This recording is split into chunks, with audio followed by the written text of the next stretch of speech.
প্রিয় দর্শক, সংবাদপত্রে বাংলাদেশ অনুষ্ঠান থেকে আমি রেজানুর রহমান আপনাদেরকে স্বাগত জানাচ্ছি। বিভিন্ন জাতীয় দৈনিকে প্রকাশিত খবরের বিশ্লেষণ নিয়ে আমাদের আজকের এই অনুষ্ঠানে অতিথি হিসেবে উপস্থিত আছেন সিনিয়র সাংবাদিক শফিকুল করিম। কেমন আছেন? আপনাকেও শুভ সকাল। হ্যাঁ, মোটামুটি ইনশাল্লাহ। পত্রপত্রিকায় প্রকাশিত কয়েকটা গুরুত্বপূর্ণ শিরোনাম আপনাকে পড়ে শোনাই, তারপর আমরা আলোচনায় যেতে চাই। প্রথম আলো, রাষ্ট্র কাঠামোর আমূল বদল চায় এনসিপি। বাংলাদেশের মেয়েরা সূক্ষ্মতম ব্যবধানে বিশ্বকাপে, 7 মাসে 143 কেজি সোনা জব্দ। দৈনিক যুগান্তর, আওয়ামী লীগের চেতনার দোকানে লুটপাট, বুদ্ধিজীবীদের এ কেমন কাণ্ড। স্বৈরতন্ত্র ফেরার রাস্তা বন্ধ করতে হবে, জাতীয় ঐক্যমত্য কমিশনে নাহিদ ইসলাম।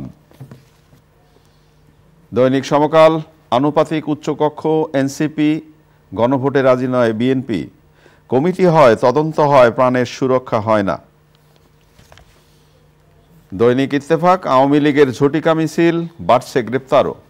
আগামী নির্বাচন হবে গণতান্ত্রিক অভিযাত্রায় মাইলফলক, প্রধান উপদেষ্টা।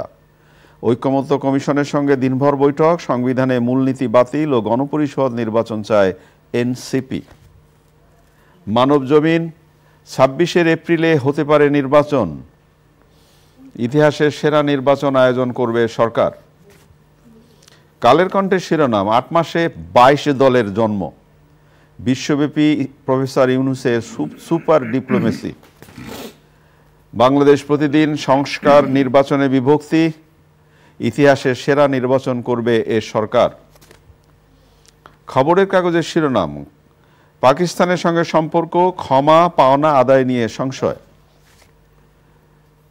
সময়ের আলো, আন্দোলনে রাজি না মিত্ররা, বিএনপিরও নরম সুর। উৎকণ্ঠার অবসান, কঠিন সমীকরণ পেরিয়ে বিশ্বকাপে বাংলাদেশের মেয়েরা। আমার দেশ, সড়কে ঠিকাদারি কাজেও হাসিনার কমিশন।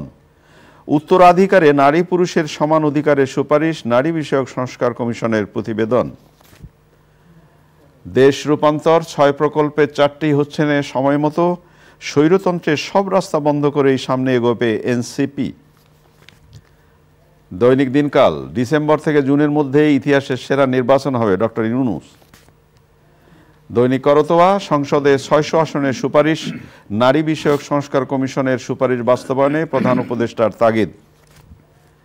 দৈনিক জনকণ্ঠ, পার পাচ্ছেন না সাবেক মন্ত্রী এমপিরা, এ পর্যন্ত কারাগারে 75 জন, পর্যায়ক্রমে আরও ধরা হবে ডিএমপি। দৈনিক ইনকলাব, স্বপ্ন যাবে কত দূর, নারী বিষয়ক সংস্কার কমিশনের সুপারিশ বাস্তবায়নের নির্দেশ প্রধান উপদেষ্টার। জিডিপি প্রবৃদ্ধিতে বাধা আর্থিক খাত। আপনি শিরোনাম শুনলেন, আমরা একটু সংস্কার এবং নির্বাচনে বিভক্তি একটি পত্রিকার শিরোনাম, রাষ্ট্র কাঠামোর আমূল বদল চায় এনসিপি। সংবিধানে নতুন করে লেখার পক্ষে এই দলটি। হ্যাঁ, আমি গতকালকে দেখেছি যে তারা প্রায় 5.5 ঘন্টার মতো আলোচনা করেছে এবং আলোচনাটা ওখানে মুলতবি হয়ে গেছে, আবার তারা বসবে এবং অনেক কিছুই তারা আলোচনা করেছে। ঠিক একইভাবে বিএনপির সাথেও তাদের প্রায় 6 ঘন্টা আলোচনা হয়েছে, বিএনপির সাথে বৈঠক আজকে সেটা হবে। তো এই জিনিসগুলি আমার কাছে মনে হচ্ছে যে নির্বাচনের আগে ঐকমত্য যে কমিশন আছে তাদের সাথে বসে সমস্ত কিছু ঠিকঠাক করে নেয় অনেক ভালো, যাতে পরবর্তীতে নির্বাচনের যখন শিডিউল ঘোষণা করা হবে তারপরে যেন এই দাবি দেওয়া না ওঠে। তখন যেন সমস্ত রাজনৈতিক দলগুলো যারা নির্বাচনে অংশগ্রহণ করবে তারা নির্বাচনের দিকে ধাবিত থাকতে পারে, তখন যারা নতুনভাবে কোনো দাবি দাবা নিয়ে না ওঠে। কারণ তারা তো তখন তো বলা হবে যে আপনারা তো এই ইস্যুগুলোতে আপনারা ঐক্যমত পোষণ করেছিলেন, কাজে এটা নিয়ে আর কোনো আলোচনা হতে পারে না। এই জিনিসটা একদিক দিয়ে খুব ভালো, কিন্তু মজাটা হচ্ছে কি যে যখন আপনি ওখানে বসে একরকম কথা বলেন আবার বেরিয়ে এসে আরেক রকম কথা বলেন, তখন হয় কি যে ঐক্যমত্য কমিশনে যারা থাকেন এবং এর মধ্যে সরকারের যারা আছেন তারা কিন্তু দ্বিধান্বিত হয়ে পড়েন যে তাহলে আমরা কোন পথে যাচ্ছি। এই যে পণ্ডশ্রম হচ্ছে কিনা, এই যে 6 ঘন্টা বিএনপির সাথে 5.5 ঘন্টায় এনসিপির সাথে, এগুলো পণ্ডশ্রম হচ্ছে কিনা সেগুলো দেখার ব্যাপার রয়েছে। বাট এনসিপির ব্যাপারগুলো হচ্ছে, গতকালকে শুনেছি যে তারা 129টা যে সংস্কার আছে তার সাথে ঐক্যমত করেছে, বাকিগুলো হয়তো হয়ে যাবে। তবে এর মধ্যে ব্যাপারটা হচ্ছে যে তারা তো এই সংস্কারগুলো তো অনেকটা তাদেরই দাবি, সেই সংস্কারগুলোই এখন তারা সাপোর্ট করছে। কিন্তু আমি যদি আপনাকে ছোট্ট করে প্রশ্ন করি, আমি জাস্ট আমার জিজ্ঞাসার জায়গা থেকে, আপনি সংবিধানের একেবারে মূলনীতি উপরে ফেলবেন? না, এটা তো সম্ভব না। এটা না, সেই দাবি তো করা হয়েছে। সেটা দাবি করা হচ্ছে, কিন্তু আমি জানি না এটা ওনারা বুঝে করেছেন না বুঝে করেছেন। সব থেকে যে জিনিসটার প্রয়োজন সেটা সকলেই কিন্তু বোঝে, যে আপনি সংস্কার বলুন, তারপর সংবিধানের পরিবর্তন বলুন, সমস্ত কিছু কিন্তু আপনাকে সংসদে বসে সংসদে পাস করতে, না এটা হবে না। এখন সেটা বোঝার পরও আপনি যদি এরকম দাবি তুলেন, তার মানে কি মনে হবে বাইরে থেকে কি একটা এরকম ধরনের সিগন্যাল যাবেন না যে আপনি এটার সাথে ঐকমত্য না, আপনার নির্বাচন চান না? আচ্ছা, আমি আপনাকে আর একটা প্রশ্ন করতে চাই। যেমন আজকে শিরোনাম আপনাকে পড়িয়ে শুনেছি যে আমাদের মাননীয় প্রধান উপদেষ্টা বলেছেন যে বাংলাদেশের ইতিহাসে সেরা নির্বাচন করবে এই সরকার। তাহলে এই যে আপনি একটা খুব যথার্থ একটা কথা বলেছেন যে নির্বাচনের আগে সবার যা যা মত সেটা নিয়ে একটা ঐক্যমত্যে এসে নির্বাচনে যাওয়া দরকার। কিন্তু এখন যদি তিনটি রাজনৈতিক এনসিপি, বিএনপি, জামায়াত এবং এটা যদি ধরি এবং বামজোট, তাহলে কারোর সাথে তো কারো কথার মিল খুঁজে পাওয়া যাচ্ছে না। বিশেষ করে এনসিপির সাথে তো একেবারে বৈপরীত্যের জায়গা দাঁড়িয়েছে। তাহলে যে সেরা নির্বাচন করবার যে একটা স্বপ্ন, আমি জানি না বোকার মতো প্রশ্ন করলাম কি না, এটা বোকা না, এটা আমার প্রশ্ন। এবং আমি বিশ্বাস করেন আমি সর্বতোভাবে ডক্টর প্রফেসর মোহাম্মদ ইউনূস যাতে সার্থক হন আমি কায়বাক্য মানে প্রার্থনা করছি, এবং সর্বকালের শ্রেষ্ঠ নির্বাচন হবে। শুধু আমি না, কোটি কোটি ভোটার যারা আছে তারা চাচ্ছেন, আমরা এই অনুষ্ঠান যারা দেখছি তারাও চাচ্ছি, কিন্তু সেটা হবে কিনা আপনার একটা ছোট্ট প্রশ্ন আছে, আপনি সন্দেহ তুলে দিয়েছেন। হ্যাঁ, এই সন্দেহের বাইরে না, আমি সন্দেহ তুলে দিচ্ছি না, আমি আপনার আশঙ্কার কথা বলছি, আশঙ্কার কথা বলছেন। হ্যাঁ, তো এই আশঙ্কা কিন্তু সকলের মনেই আছে যে আমরা ঐক্যমত্য কমিশনের সাথে এত ঘন্টা ধরে আলোচনা করার পরে যদি আমরা ঐক্যমত্যে পৌঁছতে না পারি, তাহলে কি অবস্থাটা হবে? তাহলে তো অধরা রয়ে যাবে আমাদের ডক্টর ইউনূস সাহেবের স্বপ্ন যেটা আছে শ্রেষ্ঠ নির্বাচন এই ইতিহাসে, বাংলাদেশ ইতিহাসে, সেটা সম্ভব হয় না। আমার মনে হয় যে রাজনৈতিক দলগুলোর এগিয়ে আসা উচিত একটা মিনিমাম কনসেনসাসে, যেখানে এসে তারা এই নির্বাচনটা দেশটা আগে এবং আমরা চাই সুন্দর সুষ্ঠু নির্বাচন, সর্বকালের শ্রেষ্ঠ নির্বাচন চাই। সেই নির্বাচনটা হতে পারে কিন্তু রাজনৈতিক দলগুলো যদি ঠিক মতো আচরণ করে। আমাদের শিক্ষার্থীদের যে দল, সেই দলের গতকাল তাদের একটা বৈঠকও হয়েছে, তৃতীয়বারের মতো তাদের জাতীয় মানে নিজেদের মধ্যে। এবং সেই বৈঠকের ব্যাপারে আবার পত্রপত্রিকা একটি অন্যরকম নিউজ এসছে। এনসিপির শীর্ষ নেতারা জবাবদিহির মুখে। প্রায় ১৯০ জন কেন্দ্রীয় সদস্য সভায় অংশ নেন। জেলা উপজেলা কমিটির আহ্বায়কের ন্যূনতম বয়স হতে হবে ৪০। ৬৪ জেলাকে ১৯টি সাংগঠনিক জোনে ভাগ করেছে তারা। কিন্তু এই পত্রিকার ইন্ট্রোটাতে যেতে বলা হয়েছে যে তৃতীয় সাধারণ সভা অনুষ্ঠিত হয়েছে গতকাল। সভায় সংগঠনের বিস্তৃতি, নিবন্ধন প্রক্রিয়া ত্বরান্বিত করা, দলের গঠনতন্ত্র তৈরি ও আগামী দিনের কর্মসূচি নিয়ে দীর্ঘ আলোচনার পাশাপাশি দলের কয়েকজন শীর্ষ নেতার আয়েশি জীবনযাপন ও তাদের আর্থিক অনিয়মের অভিযোগ নিয়েও আলোচনা করা হয়।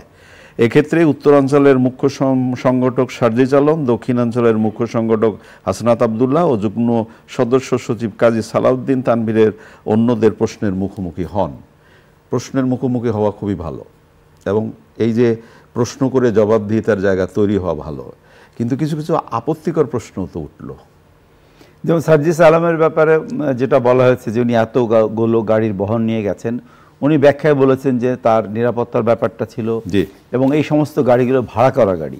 আচ্ছা, ভাড়া করা গাড়ির ব্যাপারে উনি যে আবার ওনার দাদা না নানার কথা বলেছে। হ্যাঁ, বলেছে যে ওনার সম্পত্তি এত আছে যে কয়েক পুরুষ ধরে তারা খেতে পারবে। ঠিক আছে, হতেই পারে, ওই অঞ্চলের লোকগুলো এমনিতে ধনী লোক হয়। তো যদি এরকম অবস্থা হয়ে থাকে তাহলে তো সার্জিসের বা অন্যান্য বিরুদ্ধে আমরা কিছু বলতেই পারবো না, কারণ তারা আর্থিকভাবে এত সচ্ছল যে তাদের আর অন্যরকম কোনো কাজ করার সুযোগ মানে তারা নেবে না, তাদের প্রয়োজন হবে না, টাকা পয়সার বাড়ির প্রয়োজন হবে না। কিন্তু তারপরে তো তারা সম্মুখীন হয়েছেন আয়েশি জীবনযাপন। আপনি দেখেন খবরের কাগজে ছাপা হয়েছে যে ইন্টারকন্টিনেন্টাল হোটেলে কিছু লোকজন ছিলেন, সেখানে বিল বাকি আছে, অনেক কিছু আছে। তো এই প্রশ্নগুলো কিন্তু লোকজনের মধ্যে আসবে।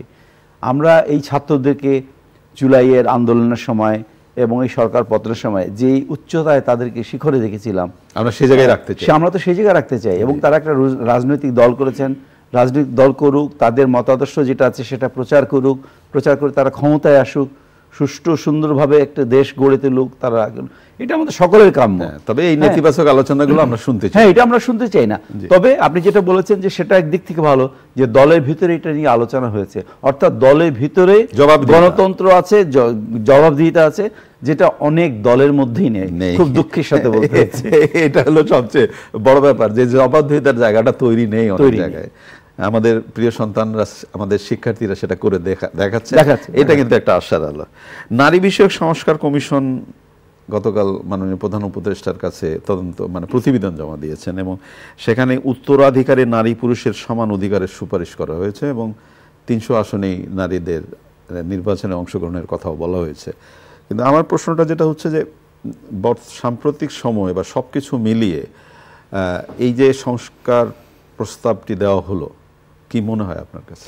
না, আমার কাছে মনে হচ্ছে এখানে দুটো জিনিস আছে। একটা জিনিস হচ্ছে যে আসন টাসন যেগুলো আছে ঠিক আছে, সেটা গভর্নমেন্ট করতেই পারে, 300 আসন 400 আসন যা ইচ্ছা তাই করুক, সরাসরি নির্বাচন হতে পারে, নমিনেশন হতে পারে, দ্যাট ইজ অ্যাচিভেবল করা যায়। কিন্তু ওই যে আপনার সম্পত্তির অধিকারের ব্যাপার বলছেন, আপনি যদি ইসলামিক ল ফলো করেন সেখানে তো নারী আর এবং পুরুষরা আপনি সমান পাচ্ছেন না। এখন সেখানে আমাদের জানেন আমাদের একটা ধর্ম একটা বিরাট অংশ রয়েছে, এবং ধর্মীয় বিধানগুলো আমরা অনেক ক্ষেত্রেই মেনে চলি, এবং এইটা পরিচালিত হচ্ছে যে এই সম্পত্তি যে আইনগুলো পারিবারিক যেগুলো সেগুলো কিন্তু ধর্মভিত্তিকই হচ্ছে আর কি, অর্থাৎ ছেলেরা কত অংশ পাবে, মেয়েরা কত অংশ পাবে। তো এই জিনিসগুলি সরকার তখন করতে পারবে কিনা, যদি এই সরকার আপনার গণতান্ত্রিক পিপলস রিপাবলিক অফ বাংলাদেশ। আমি এই জায়গায় আপনার সাথে একটু কথা বলতে চাই যে ভাই বোন একই সংসারে বাবার সম্পত্তির সমানাধিকার কেন পাবে না, সেই প্রশ্নটি আমিও করি যে সমানাধিকার পাক। কিন্তু আমরা বোধহয় কোনো সময় আলোচনা করবার সময় পুরুষ এবং নারীকে একটা কি বলবো পরস্পর বিরোধী একটা জায়গায় দাঁড় করাই, পুরুষ ভালো না, নারী ভালো না, ভালো না, যার জন্য আমরা একটা শর্ত জুড়ে দিই। সেইটা কি এখন এই সময় এগুলো হচ্ছে আবার এরকম অনেক ফ্যামিলি আছে, যেমন ধরুন যে আমি গতকালকে একটা আলোচনা শুনেছিলাম, স্বামী মারা গেছেন, মায়ের কাছে সমস্ত সম্পত্তি ছিল, মা সমানভাবে ভাগ করে দিয়েছেন এবং তাদের কোনো আপত্তি ছিল না। কিন্তু এখন এখানে মজাটা হচ্ছে কি যে আপনি যদি সম্পত্তিটা ভাগ করেন, আমাদের ধর্মে কিন্তু একটা জিনিস আছে যে মেয়েকে বলা হয় যে মেয়ে কম ভাগ পেল, তাই তো ফ্যামিলি থেকে স্বামীর ঘরেটা পাচ্ছে। হ্যাঁ, তো সেই হিসাবে কিন্তু কিছুটা পূরণ হয়ে যাচ্ছে। এই সমস্ত চুলচেরা বিশ্লেষণ আমাদের পক্ষে এই আলোচনায় সম্ভব না, সেটা তো সম্ভব, এবং অন্যান্য জায়গায় নিশ্চয়ই এটা যদি আলোচনা করতে হয় বিরাট একটা আলোচনা হবে। আমার বিশ্বাস যে নারীরা যেটা চেয়েছেন সংস্কার যদি সরকার করতে পারে অত্যন্ত ভালো। আমরাও চাই আমাদের বোনরা সম্পত্তির ভাগ পাক, বা বোনরাও চাই শুধু সম্পত্তির ভাগ না, সব জায়গায় সমান থাকুক, সেটা তো কোনো অসুবিধা নেই। হ্যাঁ, আমরা ফ্যামিলিতে একসাথে বড় হয়েছি, আমরা চাবো যে সবাই সমান পাবে, কিন্তু ধর্মীয় বিধান মেনে চললে তো সেটা সম্ভব হচ্ছে না। এই দিকটা বিচার আমরা যেন কোনোভাবে এগ্রেসিভ না হই, সেটাই সবচেয়ে বড়। পলিটেকনিক ইনস্টিটিউট এবং পলিটেকনিকের আমাদের শিক্ষার্থীরা আন্দোলন করছেন। গত 3 দিন আগে ঢাকা শহরের কি অবস্থা হয়েছিল আমরা সবাই জানি। আজকে তাদের একটা কর্মসূচি আছে, যদিও পত্রপত্রিকা আছে তারা জনগণের দুর্ভোগ হবে না এমন চিন্তা ভাবনা করছেন, কিন্তু সমাবেশ করবেন। সমাবেশ আপনি করবেন, জনগণের দুর্ভোগ হবে না, এটা কি আশা করতে পারি? এটা তো ভাবাই যায় না। না, কিন্তু এখানে একটা প্রশ্ন হলো যে এই যে এরা দীর্ঘদিন প্রায় 1 সপ্তাহ ধরে আন্দোলন করছে, তাহলে এদের সংশ্লিষ্ট অভিভাবক নেই যে বাবারা তোমরা এটা করো না, আমরা আলোচনা করি, আসো, জনগণের ভোগান্তি করো না, কেউ নাই? না, এখন পর্যন্ত আমরা শুনতে পাইনি যে কেউ তাদেরকে বলেছে যে তোমরা বন্ধ রাখো, আমরা আসো, আলোচনায় বসি।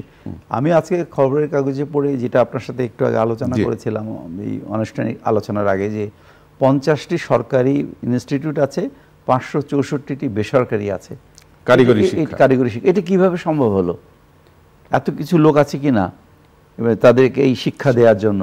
রাস্তার উপরে আপনি হাঁটতে যেয়ে দেখবেন যে ইনস্টিটিউট গড়ে উঠেছে, সেখানে কি শিক্ষার মান, কি অবস্থা, ওখান থেকে পাশ করে বেরিয়ে এসে আবার চাকরির দাবি। এখন সমস্ত কিছু সরকারই করবে, আপনারা ইনস্টিটিউট খুলে বসবেন, সেখান থেকে পাশ বেরিয়ে যাবে এবং আপনি সরকারকে বলবেন যে আমাদের চাকরি দাও। এই জিনিসগুলোও কিন্তু ভাবতে হবে। হ্যাঁ, অবশ্যই সরকারের একটা নৈতিক দায়িত্ব আছে জনগণকে চাকরি দেওয়া, সব কিছু ব্যাপার, কিন্তু সেটারও তো একটা সীমাবদ্ধতা আছে, তাই না? আপনি ইনডিসক্রিমিনেটলি আপনি ইনস্টিটিউটগুলি খুলে বসবেন এবং সেখানকার ছেলেপেলেরা দাবি দাবা করবে, এটা কিন্তু অনেক সময় মেনে না যায় না। তবে হ্যাঁ, কিছু দাবি থাকে যেগুলো যৌক্তিক দাবি, যেটা সরকার কিছু করতে পারে, সরকারের হাত রয়েছে, সরকার সেটা সমাধান করতে পারে, অবশ্যই তারা করবে। কিন্তু এখানে কি আমি গতকালও আমার অতিথিকে প্রশ্ন করেছিলাম, শিক্ষার্থীদের একটা তো জায়গা তৈরি হলো, রাজনৈতিক দল, তো এই যে শিক্ষার্থীরা এরকমভাবে আন্দোলন একটা করছে, তো ওই রাজনৈতিক দল থেকেও কি এদেরকে বোঝানোর বা কোনো জায়গা থেকে করার পরিবেশ কি, বা আপনি কি কোনো খবর পেয়েছেন? আমি কোনো খবর পাইনি। তাহলে আমি তো ভেবেছিলাম যে অ্যাটলিস্ট এখানকার যারা মুখ্য সমন্বয়ক বা অন্যান্য যারা আছেন তারা তাদের সাথে বসবেন, যে আপনারা তো আমাদের সাথে আন্দোলনে ছিলেন, আপনারা যখন আন্দোলন ছিলেন আপনাদের এই দাবিগুলো আছে, আমাদের সাথে আছেন, আমরা আলোচনা করি। তাদেরও এটা এমন না, it is a two way traffic, আপনাকেও যেতে হবে, ওদেরকেও আসতে হবে, হাতে হাত মিলাতে হবে। হ্যাঁ, নাহলে তো সম্ভব না। না, এই আলোচনাটা কেন করলাম যে মানে যৌক্তিক দাবি দেওয়া সেই সমর্থনযোগ্য এবং দাবি দেওয়া হতেই পারে, কিন্তু বর্তমান সময়ে এই শহরে যে হারে মানুষ বেড়েছে, আপনি যদি 50 জন মানুষ একটা রাস্তায় দাঁড়ায় যান, তাহলে টোটাল ঢাকা শহরটা আপনার কলাপস করতে পারবেন, একদম একে স্থবির করে দিতে পারবেন। তাতে রোগীরা আছে, হসপিটালে যাওয়া মানুষ আছে, তাদের দৈনন্দিন জীবনের যাতায়াত আছে, গাড়ি ঘোড়া সব একদম বন্ধ হয়ে গেল। আপনি এটা জিম্মি করলেন না? অবশ্যই। যেমন ধরুন শাহবাগটাকে যে মুক্ত করেছে গভর্নমেন্ট, আমি গভর্নমেন্টকে বাহবা দিই, এই কাজটা খুব ভালো করেছেন। শাহবাগ বন্ধ হওয়া মানে পুরো ঢাকা শহর বিচ্ছিন্ন হয়ে যাওয়া, এই যে কি দুর্ভোগের ব্যাপার, যারা ভুক্তভোগী তারাই জানেন। বাস চলতে পারছে না, রিক্সা চলতে পারছে না, অন্যান্য যানবাহন যেগুলো আছে চলতে পারছে না, মানে এটা একটা বিচিকিত্সা ব্যাপার। বিশেষ করে যাদের প্রয়োজনীয় কাজগুলো থাকে, ধরুন হসপিটালে যাবে, ট্রেন ধরতে যাবে, বিমান ধরতে যাবে, তাদের জন্য তো খুব কষ্টকর হয়। আমাদের এই বিবেচনাগুলো যদি না থাকে, আমাদের মধ্যে যদি সেই মানে আপনি যে বিবেচনার কথাটা যেটা বললেন না, মানে মোটা দাগে যেটা হয় যে দাবি দেওয়া আন্দোলন করবার একটা বোধহয় পরিবেশ নতুন করে তৈরি করা দরকার, যে যেটা একেবারে সেই আগের মতো করে রাস্তাঘাট বন্ধ করে দাবি দেওয়া আদায় করা, সেটা বোধহয় সেই সংস্কৃতি বোধহয় একটু বদল করা দরকার, নাকি? আমরা তো ওই অচলায়তন ভাঙবারই তো চেষ্টা করলাম। অবশ্যই। এবং আমি মনে করি যে আমি আমার দাবি আদায় করতে যেন আপনার অসুবিধা নয়, সেটা তো আমাকে দেখতে হবে। আবার আমার দাবিটা খুবই যৌক্তিক, সেই সংশ্লিষ্ট প্রশাসন বা দপ্তর সেটাও তো খুব দ্রুত দেখা দরকার, সেটাও দেখা দরকার। অনেক ধন্যবাদ আপনাকে। একটু বাজার দর নিয়ে কথা বলি। বাজারে জানতো নাকি? আবার সয়াবিন এবং আবার পেঁয়াজ, কেন? কিছুই বুঝলাম না, কিছুই বুঝছি না। 2 দফায় ওই ভদ্রলোক দামটা বাড়ালেন, একবার 8 টাকা, একবার এবার 14 টাকায়, টোটাল দামটা বাড়লো 22 টাকায় প্রতি লিটারে। কিন্তু দেখেন, এটা কল্পনা করা যায় না, এত বড় একটা। এবং যে ভদ্রলোক এটা একটা প্রেস কনফারেন্সে বললেন যে এতে করে মাসে 75 টাকার মতো বেশি খরচ হবে, এটা জনজীবনে। উনি কি আমার সংসারের খবর জানেন যে 75 টাকায় আমি পার পাবো? না, সেটাই আমার কাছে খুব আশ্চর্য লাগলো যে আমরা এমন একটা উঁচু জায়গা থেকে যখন এই জিনিসগুলো বিচার করি, তখন আমরা মনে হয় আমরা প্রহসন করছি গরিব লোকদের সাথে। এবং যারা এই জিনিসগুলি শোনেন, যারা দেখেন, খবরের কাগজে পড়েন, তারা তো হয়তো ডাম্বফাউন্ডেড হয়ে যায়, বোকা হয়ে যান, যে আমরা এসব কি বলে, এটা কি বলছেন উনি। হ্যাঁ, উনি বাজার নিয়ন্ত্রণ করতে পারছেন না, বাজারে জিনিসের দাম বাড়িয়ে দিয়েছেন। আপনার মনে থাকার কথা, আমি আপনার অনুষ্ঠানে একবার বলেছিলাম, এই সয়াবিন তেল একবার বাজার থেকে হঠাৎ উদা হয়ে গেল, তারপরে সরকার 8 টাকা দাম বাড়ালো, সাথে সাথে বাজার ভরে গেল। এখন আবার 14 টাকা আবার বাড়ালো, এবং প্রতিটি জিনিসের দাম বাড়াচ্ছে এবং যৌক্তিকতা দেখাচ্ছে। এই যৌক্তিকতার কোনো মানে নেই। অনেক ধন্যবাদ। একেবারে শেষের দিকে যাই। ওই যে বলেন না, আমি যে এখন আলোচনাটা করব, যে কানের পাশ দিয়ে চলে গেল, মানে বাংলাদেশ নারী ক্রিকেট দল বিশ্বকাপে খেলবে কি খেলবে না, শ্রীলঙ্কার সাথে কি হবে কি হবে না, একটা সমীকরণের জায়গায় যে কানের পাশ দিয়ে বাংলাদেশ। না, আসলে তাই। গতকালকে তো আমি যেমন ধরুন প্রথম 3টা ম্যাচ যেভাবে জিতেছে, তারপরে ওয়েস্ট ইন্ডিজের সাথে হেরে গেল সম্ভবত 7 উইকেটে, তারপরে হেরে গেল পাকিস্তানের সাথে 7 উইকেটে, এবং সেখানে অলমোস্ট আমাদের চলে যাওয়ার কথা। কিন্তু ওয়েস্ট ইন্ডিজের সাথে গতকাল থাইল্যান্ডের যে ম্যাচটা হলো, সেই ম্যাচেই কিন্তু ভাগ্য ফিরিয়ে দিয়েছে আমাদেরকে। Run rate। আমাদের রান রেট হচ্ছে 6.639, ওদের 0.626। এই 13 সূক্ষ্ম এতে আমরা পেয়ে গেলাম, এবং পরপর 3বার দ্বিতীয়বার আসবে, এটা দ্বিতীয়বার চান্স পেল। তো let us hope for the best. এখন তো বোধহয় আমরা প্রত্যাশা করতেই পারি যে এই যে কানের কাজ দিয়ে এসে আমরা একটা জায়গায় দাঁড়ালাম, নিজেদের তৈরি করার জায়গাটা বোধহয় এখন শানিত করা দরকার, একটা শানিত। এবং দুটো ম্যাচের পরে কিন্তু ভেবেছিলাম যে ভালো খেলবে, কিন্তু কোচ বললেন যে না, ওই দুটো ম্যাচে তারা 3টা ম্যাচে এত বেশি ভালো দিয়েছেন যে পরে সেটা ধরে রাখতে পারেনি। কিন্তু ধরে রাখাটাই তো আসল, ভেরি কনসিস্টেন্ট, তাই না? একইভাবে চলতে হবে আমাকে। অনেক ধন্যবাদ আপনাকে। প্রিয় দর্শক, আমরা শেষে যে আলোচনাটি করলাম, নারী বিশ্বকাপে আমাদের নারী ক্রিকেট দল অংশগ্রহণের সুযোগ পেয়েছে, এটি আসার কথা, কিন্তু এই যে বিশ্বকাপ যখন হবে তখন যাতে আমরা যোগ্যতার জায়গায় নিজেদের দাঁড় করাতে পারি, সেটার সেই প্রস্তুতিটাই কিন্তু এখন সবচেয়ে জরুরি। ভালো থাকবেন। আগামীকাল নিশ্চয়ই এই সময় আবার কথা হবে। খোদা হাফেজ।